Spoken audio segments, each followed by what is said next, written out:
দেশে যে কোনো আন্দোলনে আন্দোলনকারীদের ছত্রভঙ্গ করতে লাঠিপেটা বা লাঠিচার্জ করে তীব্র সমালোচনার মুখে থাকেন বাংলাদেশ পুলিশের সদস্যরা। তবে সম্প্রতি পুলিশের এক সদস্যের দায়িত্ব পালন করার একটি ভিডিও সামাজিক যোগাযোগ মাধ্যমে ভাইরাল হয়েছে। বিষয়টি নিয়ে অনেকেই তাকে প্রশংসায় ভাসাচ্ছেন। তারা বলছেন এটাই হওয়া উচিত পুলিশিং, এভাবেই তাদের মানুষের মন জয় করা উচিত। ছড়িয়ে পড়া ওই ভিডিওতে দেখা যায় বাংলাদেশ সচিবালয়ের সামনে আন্দোলনকারীদের ছত্রভঙ্গ করতে সড়কের ওপরে হাতে থাকা লাঠি দিয়ে আঘাত করছেন বাংলাদেশ পুলিশের ওই সদস্য।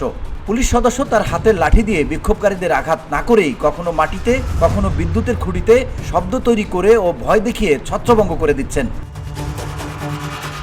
সামাজিক যোগাযোগ মাধ্যম ফেসবুকে ভিডিওটি শেয়ার করে শাহাদাত হোসেন নামের একজন লিখেছেন, এ পুলিশ ভাই দেখিয়ে দিলেন, বর্তমান সরকারের কাছে অনুরোধ তাকে বের করে পুরস্কৃত করুন।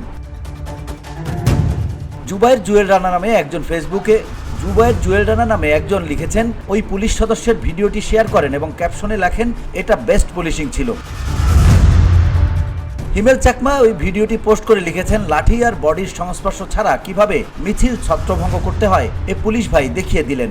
ধুলো, ময়লা ও ক্ষতিকর ধূলিকণা থেকে নিমিষেই মুক্তি দেয় চৌধুরী এয়ার পিউরিফায়ার।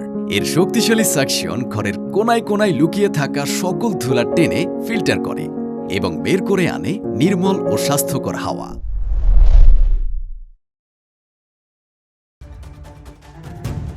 ইতিমধ্যে হিমেল চাকমার ওই পোস্ট নিজের ফেসবুক আইডিতে শেয়ার করেছেন আইন উপদেষ্টা ডক্টর আসিফ নজরুল। তিনি ক্যাপশনে লিখেছেন, এই পুলিশ ভাইটাকে অনেক ভালোবাসা। VOD Bangla news desk.